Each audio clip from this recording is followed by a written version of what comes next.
They say most family drama happens around dinner tables, not on battlefields. I used to think that was just something people said on podcasts. Now I know better. We were at my parents' house in Langford, Virginia. Quiet little town, big on flags, church, and football. The whole Carson family had gathered. Mom, Dad, Miranda, and me. The same table we'd sat around since we were kids. The only difference was that we had a row of medals, and the other had the kind of silence you could hang a coat on. Dad was carving roast beef, like he was performing surgery. Miranda sat across from me, glowing in the way she always did. Not from makeup, just from being adored.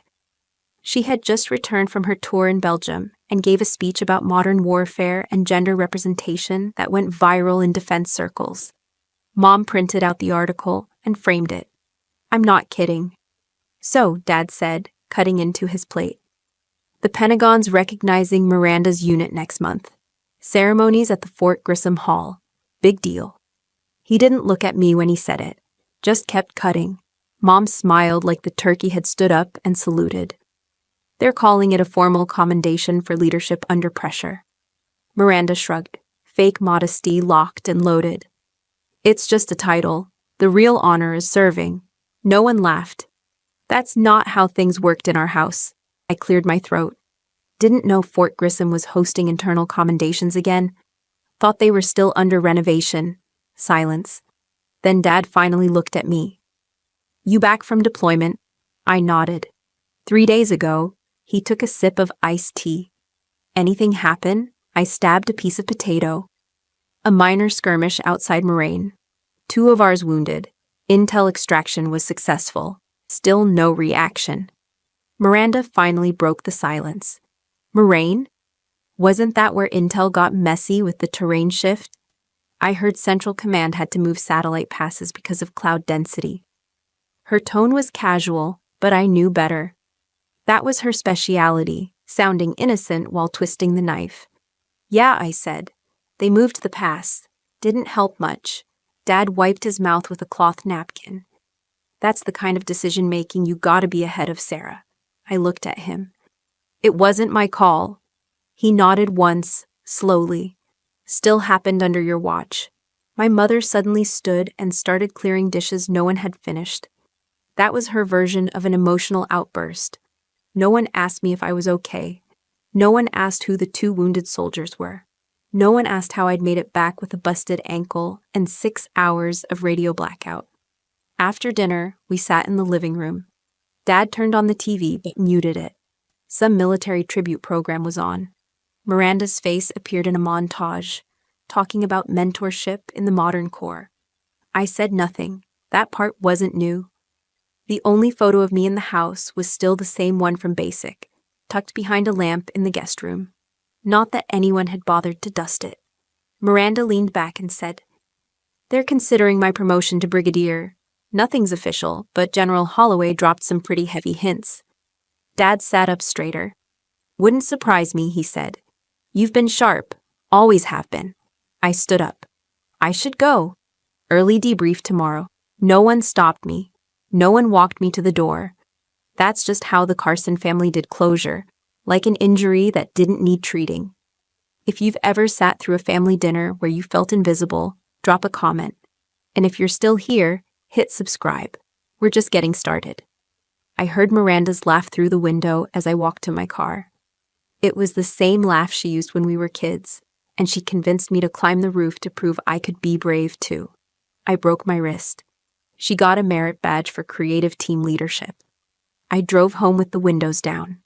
Bangford smelled like damp leaves and clipped lawns. Streetlights blinked yellow in that slow, small-town rhythm. It was the kind of night that wanted to be peaceful, but underneath it all, something was itching, like a sound just beyond hearing, waiting to break through. I kept the uniform on when I got home, not out of pride, just habit. I sat on the edge of my bed, boots still laced, staring at the ceiling like it might blink first. My childhood room hadn't changed, still had that dumb motivational poster on the wall, still smelled like mothballs and carpet cleaner. The only new thing was the silence, and even that felt rehearsed. The last photo of Miranda and me together sat on the bookshelf. She was in full dress blues, smiling like a senator's daughter. I was 3 steps behind, half shadowed by the flagpole. I remember the day like a toothache. She got her commission. I got told I should smile more. People like to say Miranda and I took different paths. That's only true if you ignore the part where I followed her into the army, joined the same branch, qualified in half the time, and still got called her little sister by people I outranked. She was always the headline. I was the citation nobody finished reading. I used to think it was a style thing. She wore polish like a second skin. Perfect posture, perfect words, always camera ready. She knew how to lead in rooms full of generals and journalists. I knew how to keep a recon team alive through a dust storm and bad intel. I had this weird phase once where I tried to emulate her. I took public speaking workshops and forced small talk at officer mixers. I stopped after a base commander told me I was too blunt for diplomacy and too calculated to be charming. That same week, Miranda was promoted to operations liaison for the Pacific Fleet. Coincidence? Sure. She made the military's 40 under 40 list one year. The article called her the prototype of the modern female officer. Dad laminated it. When I passed the selection for special terrain ops, he didn't mention it. Said something about how field work's a young woman's game. At some point, I stopped bringing up deployments. What was the point? Dad would just say, "Your sister's planning strategy for 4 theaters of operation." That outweighed getting ambushed at the back edge of a border nobody would admit existed. You know what else nobody brings up? When Miranda got caught in that budget scandal with the logistics division. That disappeared faster than a bad weather report. She left the inquiry room, looked straight at the press, and said, "No comment."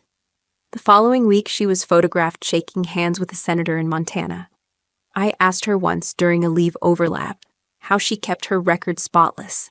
She smiled and said, "You can't spill blood if you never get your boots dirty." I thought she was kidding. Looking back, I don't think she was. There's a difference between surviving the system and gaming it. She knew where to stand, who to thank, and when to vanish. I knew how to climb through mud, read enemy signals, and make decisions that stuck. But one of those gets you medals and magazine covers.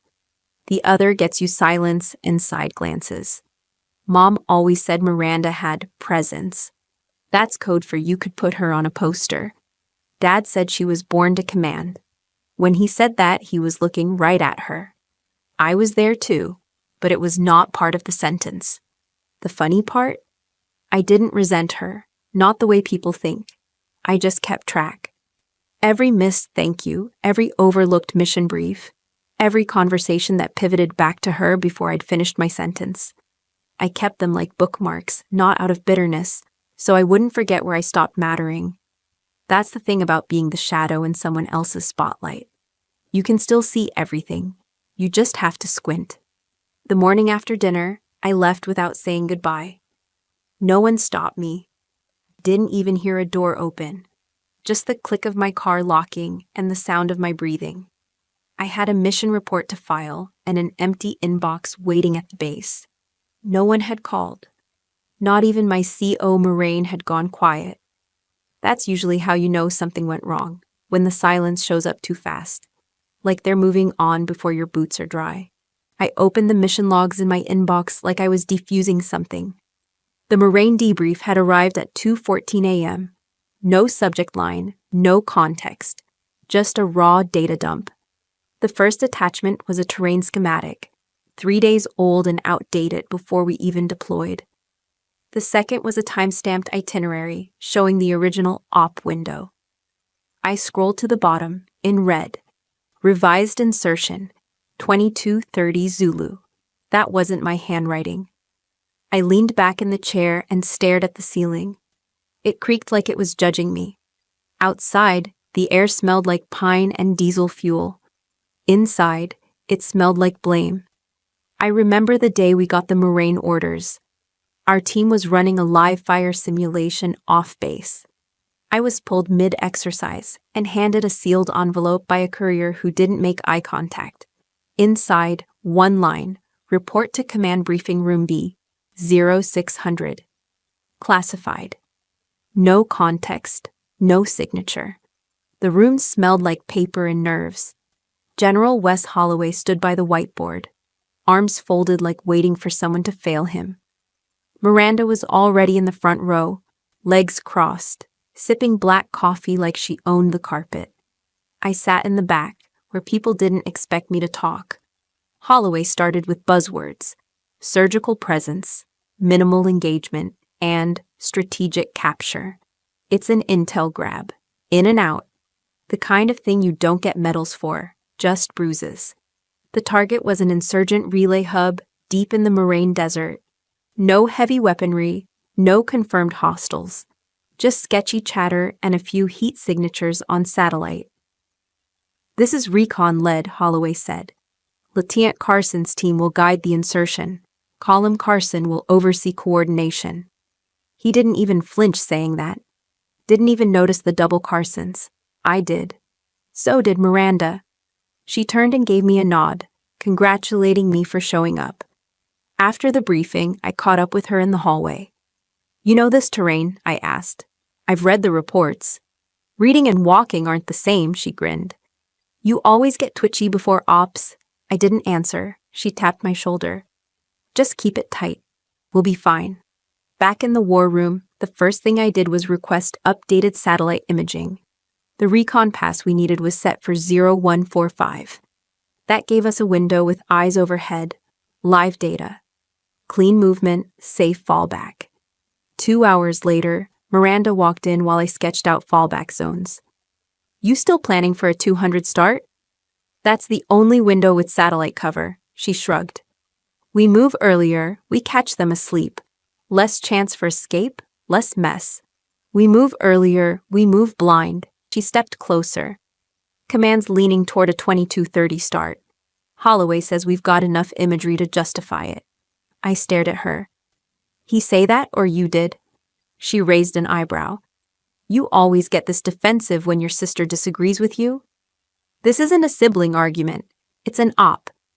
Exactly, so trust the bigger picture. She left before I could reply. When I brought it up with Holloway, he waved it off. Colonel Carson's assessment is solid. You'll adjust. Adjust. That word always comes before something breaks. I spent the rest of the day rewriting routes, recalculating timing, and preparing my team for a blind entry into rough terrain with limited visibility and no aerial coverage. No one complained. My team never did. Not even when we got crap missions, they trusted me to think ahead, to anticipate the thing no one wanted to say out loud. We rolled out from Forward Post Ashwood at 2100 hours. The convoy was tight, gear quiet, and comms checked twice. When we reached the insertion point of Foxtrot, the moon was a thumbnail in a dirty sky. The wind kicked sand in low spirals. It was the kind of night that smelled like bad choices. At 22:30, I gave the go. My voice was steady, even though everything in me said, don't. We moved in formation, 3 teams, 12 units, minimal sound. I led the point, scanning with infrared, counting my breath over my heartbeat. At 22:38, we passed a ridge near grid D-17. No movement, no heat. At 22:39, Corporal Julia Reyes whispered, "Ma'am, shadow at 10 o'clock. I paused. Scoped. Nothing on thermal. 2239.35. The first explosion hit. Not a boom, just a rip, a tear, like the ground opening its mouth. Reyes was thrown 10 feet. I crawled to her, helmet cracked, vest burned. Her lips moved but made no sound. I grabbed gauze, a pressure pad, and an adrenaline injector. None of it mattered. She was gone before I could scream. Then the comms went dead. One blast took out the relay antenna. We were ghosts now, cut from every chain of command. One of the medics caught shrapnel through the calf. Another guy, Private Lennox, kept shouting coordinates that didn't exist. He was bleeding too much to know where we were. I radioed backup, but nothing. Radioed again a different channel, but it was still dead. Extraction wasn't scheduled until 0500. Our fallback point was compromised. Everything we planned for 01450 had become irrelevant. The ground didn't care. I remember dragging Reyes's body into a ditch and covering her with my jacket. I didn't cry. Not then. At 0300, a patrol unit intercepted us by chance. Wrong place, right time. They radioed evac. A chopper came in low and fast, took fire from the south ridge, but made it out. We left with 2 dead and 4 wounded. The desert kept the rest. Blood, burnt packs, fragments of radios that never worked when they needed to. Back at base, I didn't shower.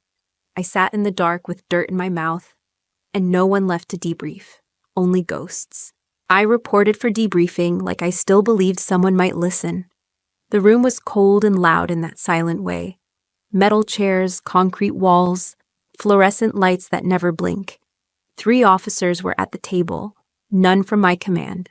A recorder sat in the center like the only one in the room with tenure. They didn't ask if I needed time. Just open the folder.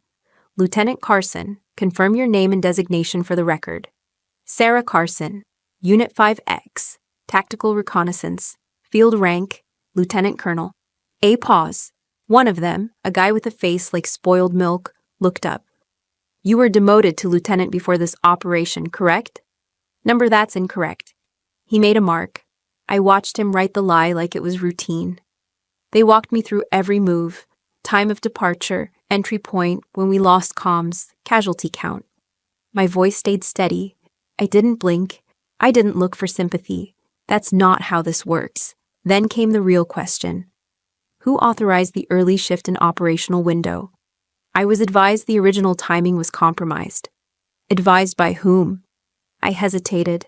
Not long, just long enough for all of them to register it. Colonel Miranda Carson. Was she acting as your direct superior on this mission? No. Was she authorized to override your deployment window? No. Another pause. This one lasted a little longer, like they wanted to make sure the blade hit right. Why did you comply with an unauthorized adjustment from a non-field officer?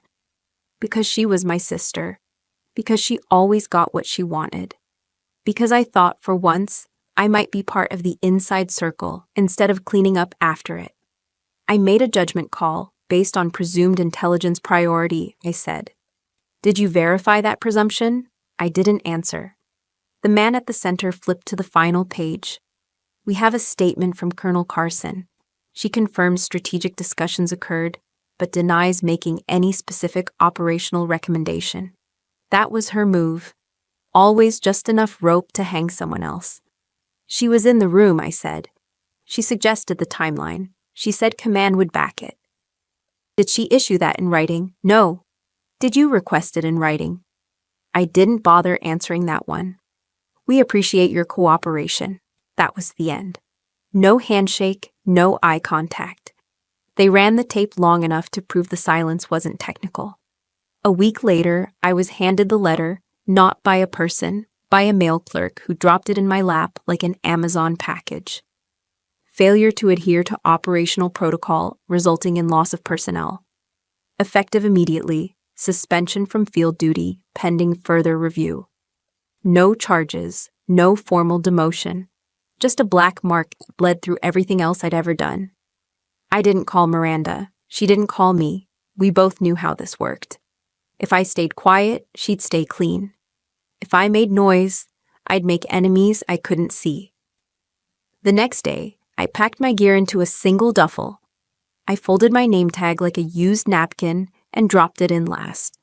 At the gate, my CO, Major Thorne, met me.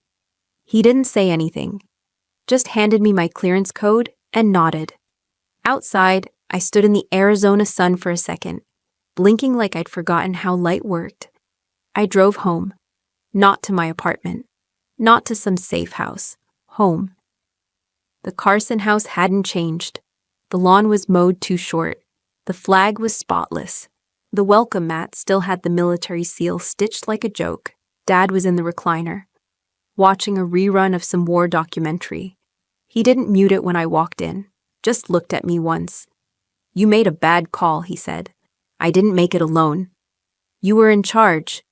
Mom hovered by the kitchen doorway, hands wringing, mouth tight. It's a stain, Sarah, Dad continued.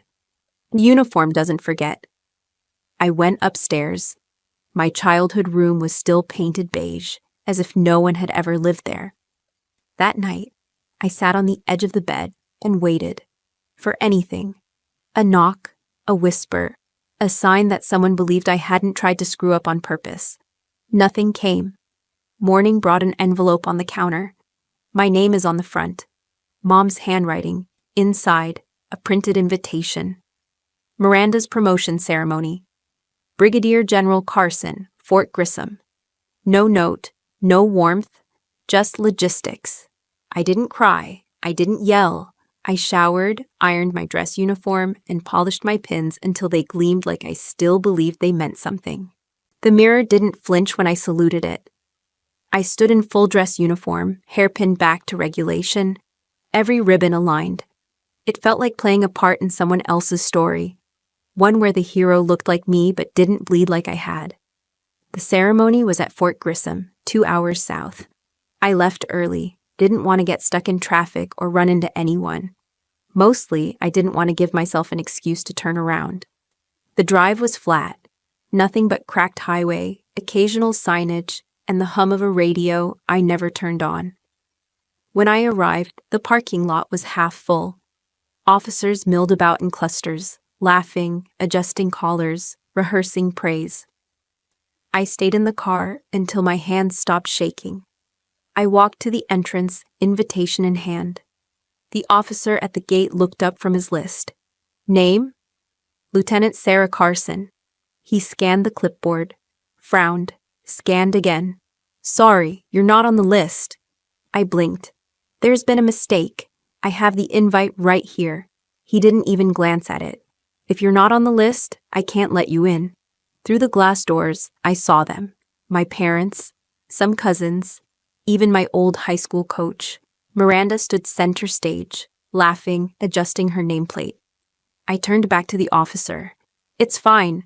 I walked away before my face could catch up with my chest. My boots hit the pavement harder than I meant them to. I took off my cover in the parking lot and set it in the passenger seat. Then I just sat there, sweating under medals. No one remembered pinning on me. That was the last time I spoke to anyone in my family. No follow-up text. No apology. Not even a question. Just be silent, like it was a group decision. I blocked every contact with my last name, deleted every photo, cut the bloodline clean. No screaming, no scenes, just exit. I moved 3 states away, found a small apartment above a hardware store in Winslow, Nebraska. Population, don't ask. The guy downstairs sells paint and lies about his time in Vietnam. We got along fine. I didn't hang my uniform, didn't unpack the duffel. Just placed it in the closet like a body no one wanted to identify. Most days, I ran until my lungs burned. Most nights, I watched the identical 3 DVDs on a loop, old war movies that lay in cleaner ways than real life. No one came looking. I didn't go looking either. The Army called it extended leave, pending administrative review. Translation: don't come back unless we need a scapegoat or a body count. My record was technically intact, but I could feel it rotting. The kind of quiet punishment that doesn't stain your file, just your reputation. Once in a while, I'd get a call from a junior officer who remembered how I used to command. They'd ask about protocol, risk assessments, gut checks. I'd answer like I was still one of them. Then, I hung up before they asked how I was doing. I told myself I wasn't bitter. Just done. But every time I passed a mirror, I flinched. Every time I heard a helicopter overhead, I froze. Every time someone said hero, I felt like a fraud. Then one night, I found myself staring at the folded name tag inside my duffel. Same name, same person, just not the one they'd written out of the story. I didn't sleep that night. I opened my laptop instead. Logged into a secure terminal I still had clearance for, thanks to a glitch in the base's transition system. I typed one line into the search bar, Moraine Operation Satellite Logs, and waited. The search bar blinked like it knew I wasn't supposed to be there. 3 wrong passwords got me a system warning. The fourth, an old override code from my recon days, slipped through. Someone had forgotten to revoke it. Or maybe no one cared enough to check. The interface hadn't changed. Same blue-on-black layout. The same lag made you wonder if it was encrypted or poorly built. I reran the query. Moraine OP, satellite index /0145-0300 Zulu. For 30 seconds, nothing. Then a folder popped up. Classified. Level 5 clearance is required. I tried the override again. No rejection, no approval either. Just access. The folder opened like it had been waiting for me. Inside were 3 subfiles: terrain imaging, comms logs, and operation notes. The satellite feed came first. I clicked through the timestamps. 0145 passed. Then 200. Clear weather, good visibility, target markers glowing exactly where they were supposed to be. We would have had a perfect op if we'd waited, but the logs didn't end there. There was movement at 22:30, our actual deployment time. The satellite wasn't supposed to be overhead then, but it was. That was the moment I knew something was off. The satellite had made an unscheduled pass at 22:30. It saw us walking into the kill zone. This meant someone at command had changed the bird's route and never told us. Backed out to the index, opened comms logs. Messages between field coordination officers, pre-op. Most were routine, supply timing, weather updates, and status pings. But one stood out. Timestamp, 1 hour before launch. Sender, Colonel M. Carson Receiver. Tactical Logistics Officer Lance Tanner. Message, can't wait for her recon pass. Trust me, we go at 22:30. I'll take the heat if it goes south. I read it 3 times. Then again. She didn't just suggest it. She ordered the window shift directly to logistics. There is no loop, chain of command, or record on the official plan brief. It was an off-grid move, one she expected no one to question, and she let me sign off on it. I sat back, hands clenched so tight my knuckles cracked. The rage didn't come loud. It settled in my chest like ice. Backed out again. Opened operation notes. There it was. A typed memo from Miranda to Holloway, post-incident. Polished, sterile. No mention of the satellite deviation. No mention of her involvement. Just standard unforeseen terrain complications. And Lieutenant Carson made an admirable attempt to adapt under evolving conditions. It was a summary designed to kill quietly. I downloaded the 3 folders, encrypted them, and burned them onto a drive the size of a thumbnail. Stuck it behind the power outlet panel in my wall. If anyone came looking, they'd find groceries and tax receipts. Not this. I didn't go to the press. I didn't rant on social. This wasn't about scandal. I didn't want to go viral. I wanted the truth in writing under oath. I drafted a formal report and attached the files. Then I sent it straight to the Office of Military Ethics, District 8. No cover letter, just a title. Operation Moraine, unreported chain of command breach. And 1 line, truth matters even when it's inconvenient. I didn't expect a response. Not quickly. These things go dark. They sit in stacks or get buried under someone else's political scandal. But 2 weeks later, a call came through on a scrambled line. It was a voice I hadn't heard in years. Colonel Dana Ellery. She'd been my commanding officer back when I first entered recon. The kind of leader who didn't care about polish, just performance. I read the file, she said, and I just have one question. You still want to fight this the right way? Yes. Good. Then sit tight. And don't disappear again. She hung up. I stood in my kitchen with the cheap light flickering above me, holding a phone that suddenly felt heavier than my sidearm ever did. I didn't sit. I packed. Just the essentials: field journal, burner phone, encrypted USB, 2 changes of clothes, sidearm still registered under a valid carry permit. I didn't know where I'd be going next. Only that waiting in Winlow was no longer an option. It wasn't fear, it was instinct. When the system calls you back in, even politely, you don't wait to get handed a leash. The train station in Winlow didn't have scanners, just a dusty ticket booth and a vending machine that hadn't worked since 2018. I paid in cash and boarded west, kept my hat low and my name to myself. Somewhere past Kansas, I got a text from an unknown number. Reinstatement hearing set. Stand by. No name. No signature. But I knew the tone. It was Ellery. I got off in Redminster, Arizona. Half base town, half retirement desert. I used to joke it was where careers went to dry out. Now, I was one of them. Ellery met me in a diner just off Highway 2. No uniform, just boots and a stare that hadn't softened with time. You look worse, she said, then smiled, which means you're probably smarter now. I sat across from her, no handshake, no pleasantries. She slid a manila folder across the table. Unofficial summary, internal reviews reopened. They're looking at the Moraine file under new ethics protocol. Someone upstairs is nervous. I opened it. Half of it was redacted. The rest said what I already knew: someone had pulled strings, and I'd been left holding the rope. Ellery sipped her coffee. They want this quiet. They'll try to make it look like a clerical error, slap you with a revised footnote, maybe a retroactive commendation, but no one's going down for it. What about Miranda? Ellery paused. She's untouchable. On paper, high profile, fast-tracked, and politically insulated. You start swinging at her, you'd better be ready to knock out half the chain of command. I didn't answer. I didn't need to. She know you're back in. I shook my head. She thinks I'm still hiding. Ellery leaned in. Don't prove her right. I stayed in Bedminster under observation status. Not house arrest, but close. I wasn't allowed near any active operations or secure zones. I called it my limbo tour.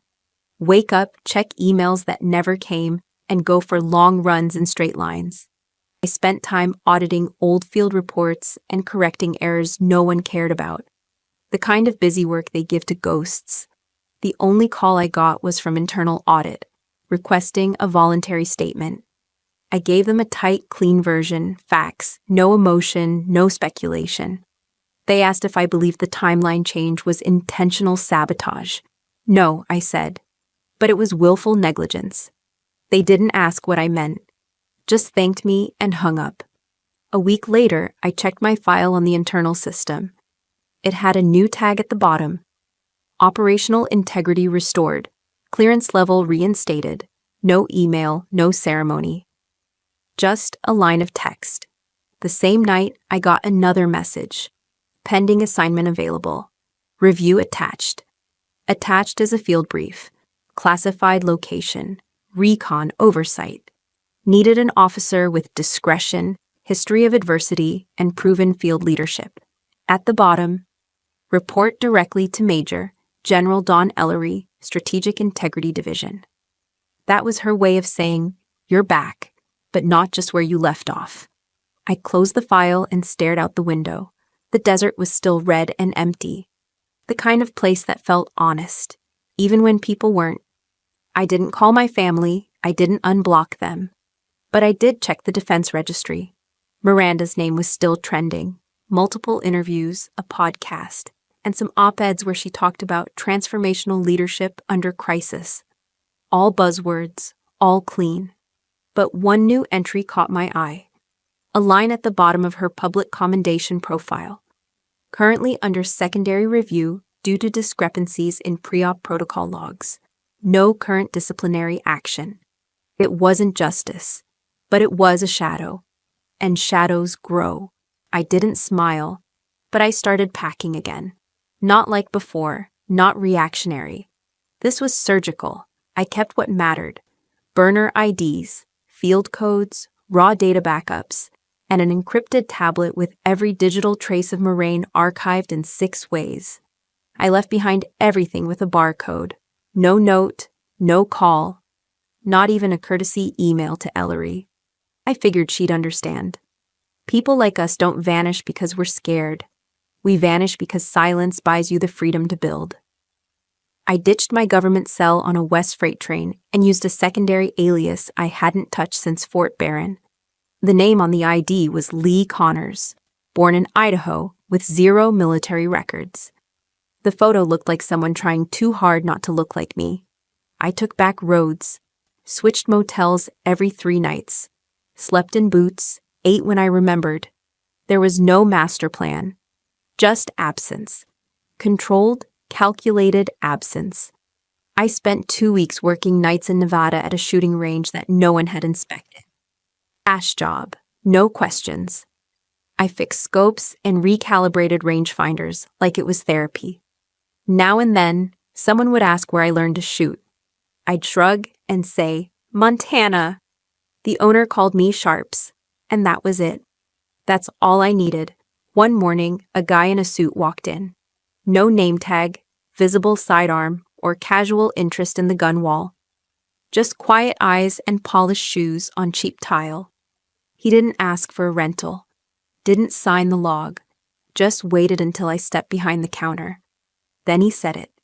You're not hiding, Sarah. You're rehearsing. My stomach didn't drop. I'd already armored that part. Wrong girl, I said without looking up. He smiled just once. General Ellery says thank you. Then he left. No follow-up, no threat. Just a sentence meant to remind me that ghosts still leave footprints. I quit the range that night, burned the ID, switched vehicles. In Oregon, I camped out along the coast under another name, this time a trucker license from an old contact in San Diego. I lived in a modified van with a hidden satellite relay in the wall paneling. Every day I ran signal checks. Not because I was scared, because I knew that eventually someone would want to find me, and I wanted it to be hard. I kept tabs on Miranda's name the way a hunter tracks motion, slow, distant, emotionless. She was still out there, still smiling for cameras. She was still writing opinion pieces on defense strategy, while the system quietly walked backwards through her timeline. The public didn't know yet, but the press did. Whispers started showing up on mill blogs. Nothing scandalous, just static. An anonymous source cited a pattern of command irregularities in one article under her name. Another said a close associate was under internal review for off-grid communications during classified operations. I didn't leak anything. I didn't have to. That's the beauty of bureaucracy. It never forgets. It just waits for someone to nudge the file from the wrong drawer.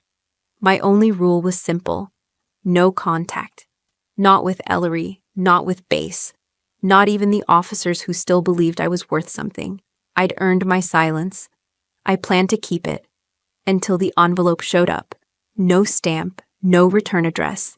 Just slid under the door of my van one rainy morning. Inside, an official military commendation. Cold-pressed seal. Real ink. The kind of thing you only get when someone up the ladder wants to remind you that you're no longer disposable. It read, Lieutenant Colonel Sarah Carson, status, reinstated. Full clearance, active duty, eligible. Attached was a single post-it note in handwriting I didn't recognize. You're back in. They just don't know it yet. I stared at the words for a long time, not because I doubted them, but because part of me had already started to forget what it felt like to be seen on purpose. I folded the letter like it was a weapon, not a welcome. Then I burned the post-it. I didn't need reminders scribbled in someone else's handwriting. I had my reasons for walking back into the fire, and this time, no one was going to write me out. I left Oregon without a destination, with coordinates. The military never says, come here. They send you grid points and expect you to arrive already knowing why. This one led to a small decommissioned airfield outside Southgate, New Mexico. No sign, no flag, just hangars that looked abandoned until you noticed the drone towers. I showed the clearance code to the guy at the gate. He barely glanced at it. Welcome back, ma'am. That was the first time anyone had called me ma'am in months. I hated how much it landed. Inside, it was all low talk and no insignias. Everyone moved like they were being watched by satellites, not superiors. It wasn't a base, but a proving ground for people who didn't want their names in print. They handed me a file labeled Operation Grey Shield. Inside, limited background, basic objectives, a field team roster, and a note that read, Strategic Oversight Role. Clean judgment required. At the bottom, stamped in red, no political contact, no familial ties. I laughed out loud. Someone in command had a sense of humor. I didn't ask who assigned me. I didn't care. Orders were clean. The scope was tight. It wasn't a setup. It was an offering. The mission was straight recon. Assess a compromised comms relay in disputed terrain, report findings, and coordinate extraction if needed. But the map told a deeper story. Gridline overlaps with Moraine airspace. A satellite pass is scheduled for 01450. A pattern starting to echo something they thought I'd forgotten. Except this time, I was in the war room, not in the dirt. I spent 72 hours with the maps, scrubbed the data blind, triple-checked fallback zones. When the junior analyst on shift got sloppy, I corrected him without raising my voice. "You're not here to teach," he said. "No," I replied. "I'm here to make sure no one dies because someone skimmed a footnote." The team respected me fast. Not out of fear, out of survival instinct. Soldiers know the difference between a leader and a mouthpiece. By the 5th day, we'd confirmed hostile interference with Allied infrastructure. A shadow signal is piggybacking on our uplinks, likely leaking intel. The trail led to a network node listed under a former contractor, Horizon Strategic Systems. That name hit like a live wire. Miranda had done a PR deal with them 2 years back. Civilian-military integration, tech-forward solutions, all smoke. And now they were on my map. I didn't say anything, just filed a secondary report. Quiet, off-channel, flagged to the ethics office again.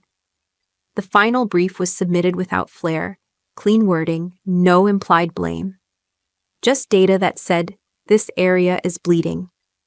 Command approved a full-scale review of Horizon's contracts the following week. No one connected the dots publicly, but someone upstairs did. I knew because a new folder showed up on my secure server.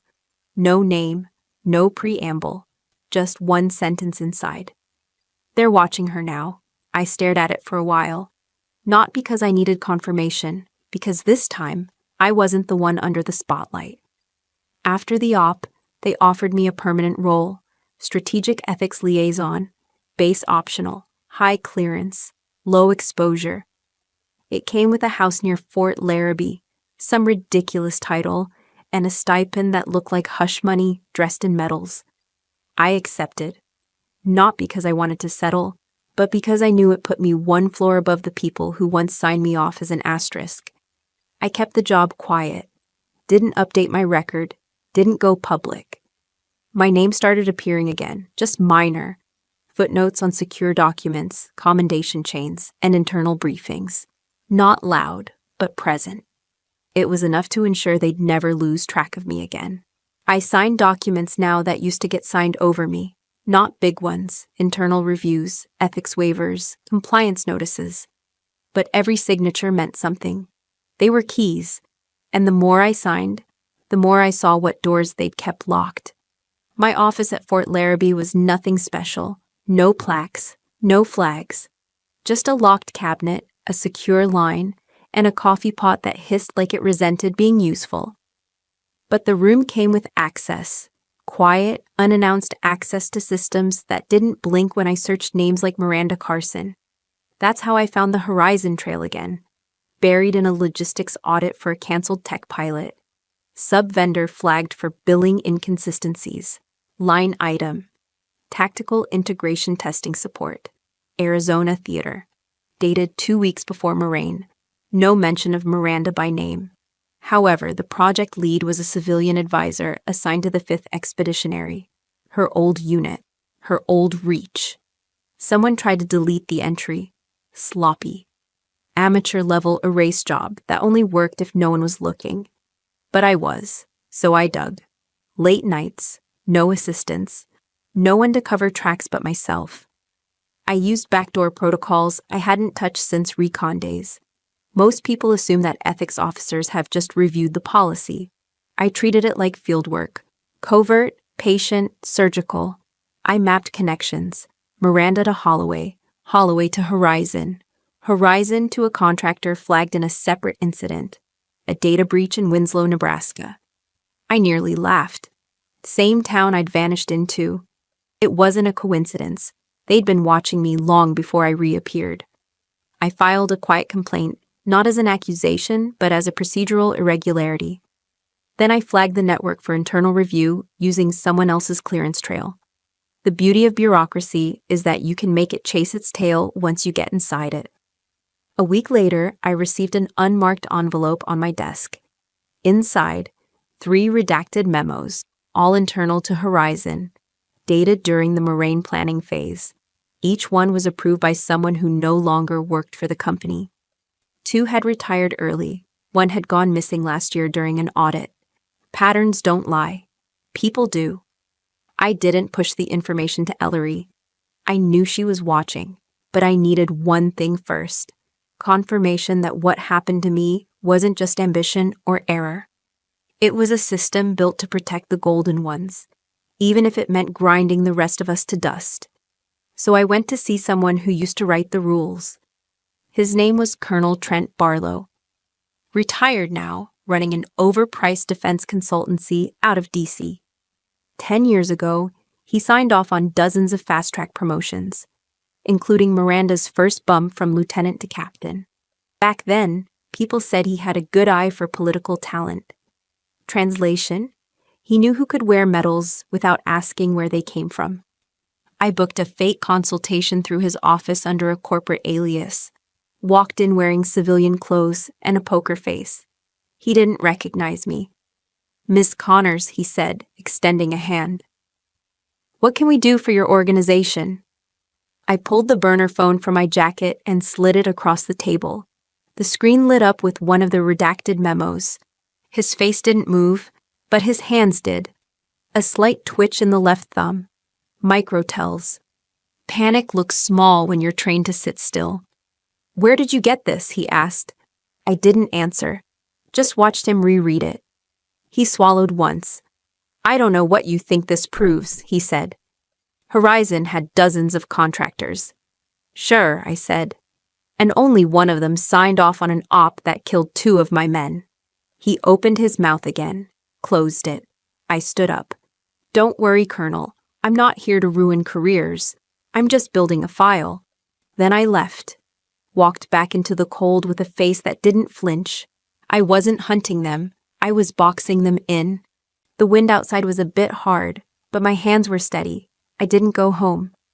I went 3 blocks down to the county archive, walked past the public records desk, and paid for a private booth. No ID, no name, just cash, and a quiet nod from the clerk, who'd seen too many people come in chasing ghosts. I wasn't chasing mine. I was organizing them. I had everything I needed: the redacted memos, the audit trails, the civilian contractor logs, and the piece that tied it all together: a short chain of emails between Horizon and a temporary ethics advisor who'd approved an off-timetable adjustment for Moraine. No military oversight. Just one line: approval granted under the Expedited Advisory Protocol. Attached, justification PDF.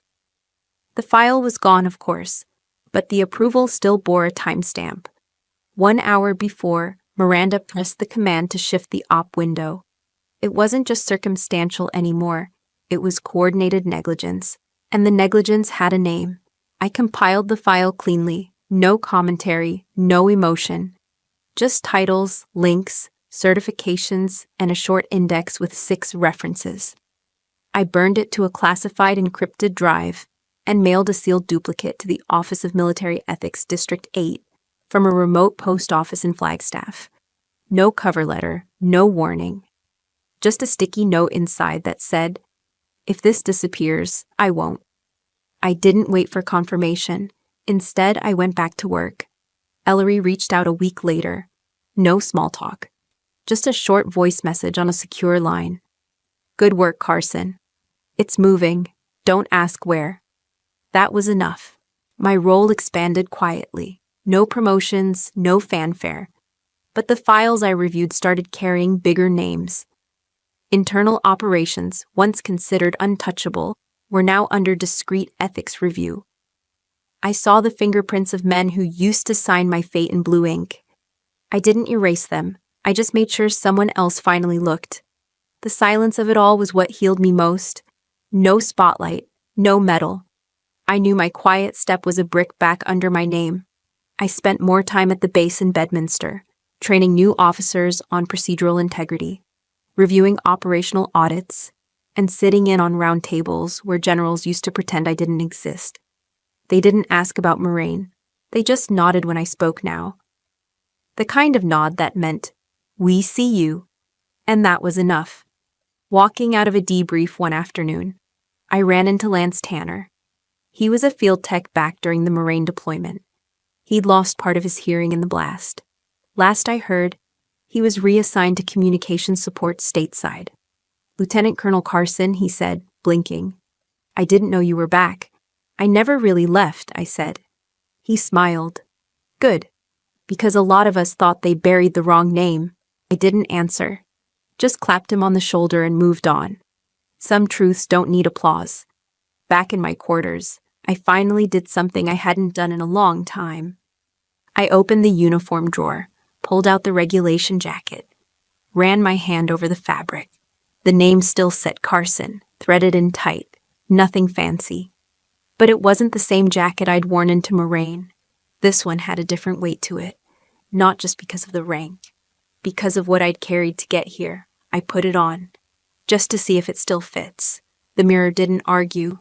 I walked outside into the Arizona sun and stood there for a while. No mission, no order, just gravity. Me upright in the very place they once tried to fold me into silence. My comms tablet buzzed. Message. Departmental recognition upcoming. Shortlist candidates being finalized. Commendation ceremony scheduled.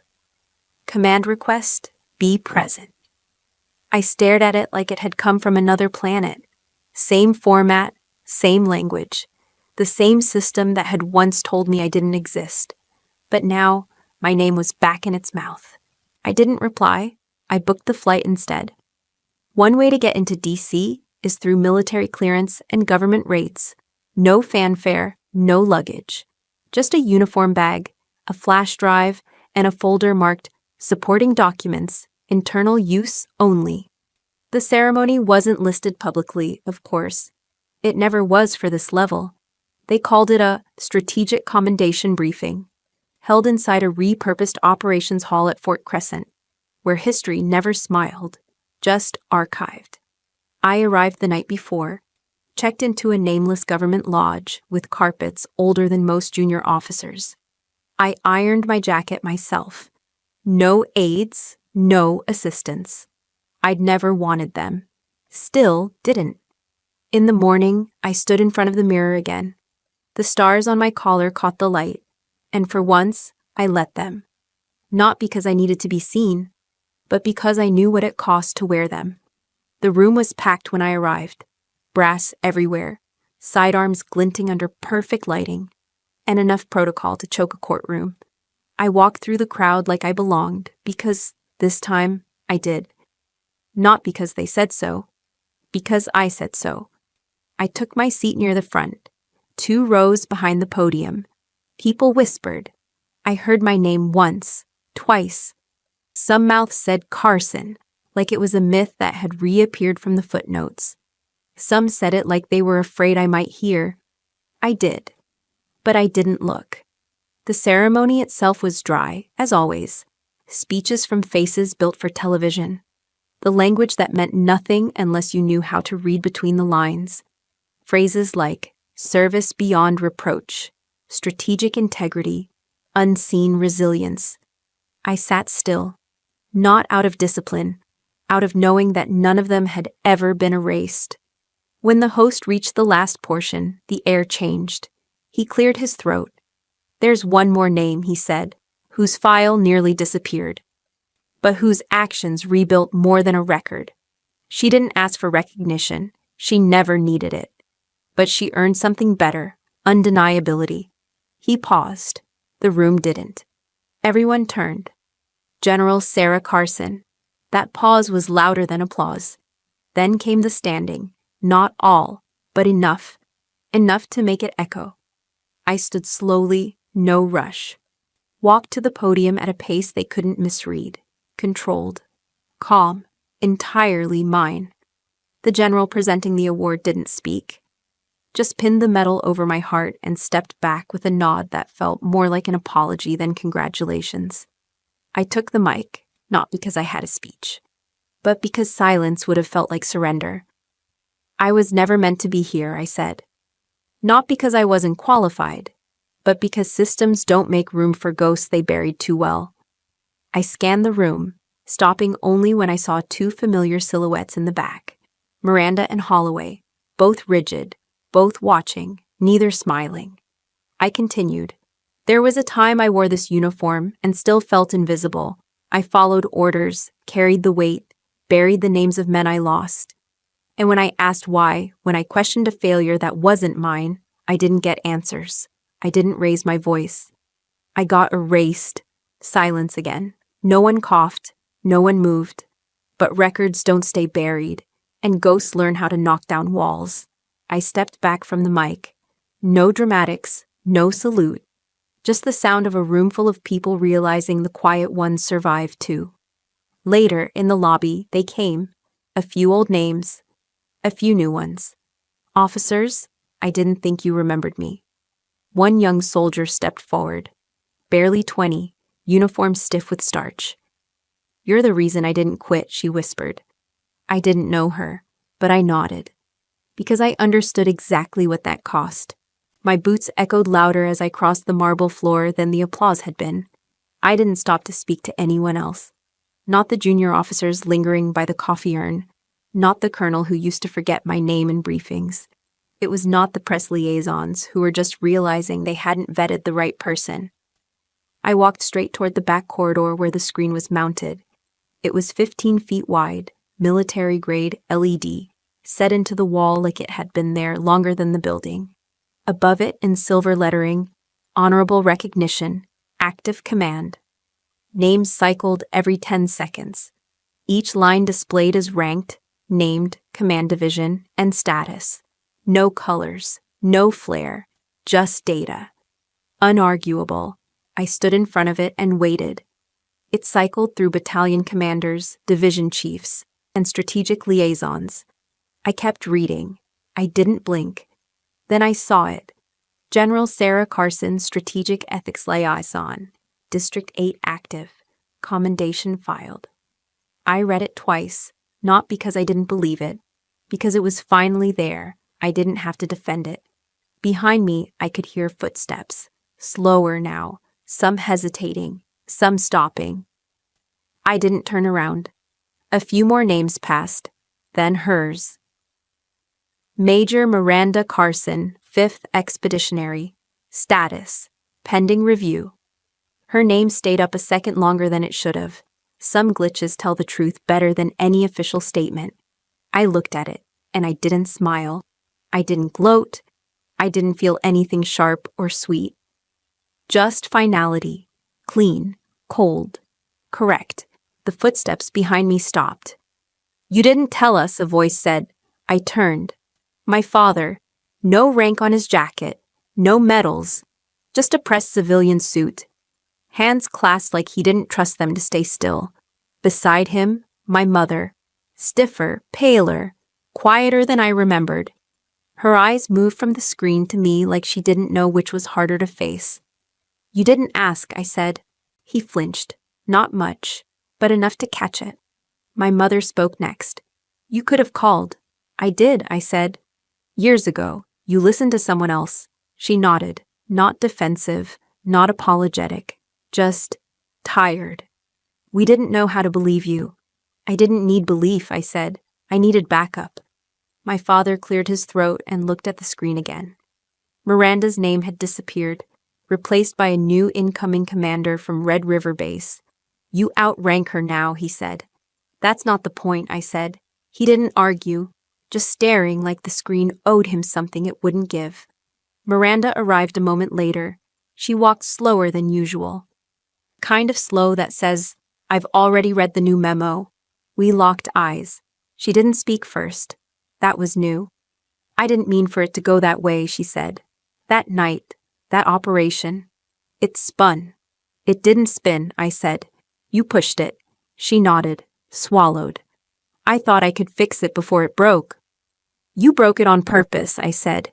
"You just didn't think anyone would bleed." Her jaw tensed, but she didn't deny it. "I'm not here to fight," I said, "and I'm not here to forgive. I'm here because I earned it, whether you like it or not." "I never said you didn't," she said. "You never had to. You let the silence speak." No one answered that. Not my parents, not her. They stood there, a triangle of people who once shared blood but never truths. And I stood in the center like something foreign that refused to fold back in. I looked at them one more time, not in anger, in clarity. "You taught me family was loyalty," I said. "But you broke that before I ever did. You stood beside the one who had everything, and left the one who built herself from nothing." Still, no reply. And that was enough. I turned my back to them before they could look away first. My boots tapped the polished floor in a rhythm that didn't flinch. I walked past the scrolling screen, the podium, and the officers who still hadn't decided if they were impressed or threatened. I didn't care. Outside, the wind had died down. The sky stretched wide and blue like it owed me something, but I didn't ask. I stood on the edge of the stone steps and took in the weightless kind of silence that comes not from absence, but from arrival. Behind me, someone cleared their throat. I didn't turn. A man stepped forward, someone I didn't know. The civilian suit, clipboard under one arm, a badge that read, Departmental Public Affairs. "They're asking if you'd like to say a few words again," he said. "For the press summary. We can keep it off record if you want." I didn't answer right away. I looked past the flagpole, the parking lot, and the rows of trimmed hedges, trying too hard to resemble order. I thought about all the times I'd been told to keep quiet, stay in line, and let the story be someone else's. "Fine," I said. "Just one mic. No cameras." He nodded and disappeared. Less than 2 minutes later, I was back on the steps, a small mic clipped to my collar. No crowd, just a few reporters in back rows, waiting with half-open notepads, and that empty stare people wear when they think they already know the ending. I looked out, not at them, past them, and spoke. There was a day I stood outside a ceremony and was told I wasn't on the list. Same uniform, same bars on my shoulder, but no one called my name. I let that hang. That day, I walked away not just from a building, but from people who decided I didn't belong in the story they were writing. And stopped scratching in the back row. I didn't walk away from who I was. I walked toward it. I rebuilt myself without their headlines, without their permission. My voice didn't waver. This medal, I touched the one still pinned to my chest, isn't redemption. It's recognition. There's a difference. One says sorry. The other says, "We see you now." No one moved. "I don't need to be on their list anymore," I said. "Because now I build the table. And if I invite you, you better bring more than applause." There wasn't applause. Just stillness. And that was better. I stepped away, took off the mic, handed it back, walked down the steps, straight across the front plaza, without checking if anyone followed. A black sedan waited at the curb, unmarked, tinted windows rolled up. The driver didn't get out. He didn't have to. It wasn't an escort. It was just how generals left. I opened the back door and got in. The interior smelled like leather and cold air. I sat back and let the silence settle. Car pulled away. No music, no calls. Just asphalt beneath us, smooth and endless. Some people spend their lives chasing family for validation. Others spent decades proving they were worthy all along. Me? I stopped chasing. I stopped explaining. I stopped shrinking to fit their comfort. Because I was never too much. They were just never enough to hold what I was becoming. And now, I lead. Not because I need the world to remember my name, but because I finally remembered it myself. Sarah Carson, General, daughter of no one, leader of many. I used to think I needed them to say it. Call me brave, admit they were wrong, and see me finally. But looking back, it was never about being seen. It was about not disappearing. And I didn't. I stayed when they turned away. I stood up when they wrote me off. And I spoke when silence would have been safer. Now, when I look in the mirror, I don't see what they missed. I see what I built. And that's more than enough to keep walking. If this kind of story hits something real for you, stories about family, betrayal, finding your voice when no one wants to hear it, then stick around. We've got more true-feeling family revenge stories, more raw family stories that don't pull punches, and more moments where quiet people finally take the lead. Subscribe to the channel because the best family revenge stories aren't loud. They're honest.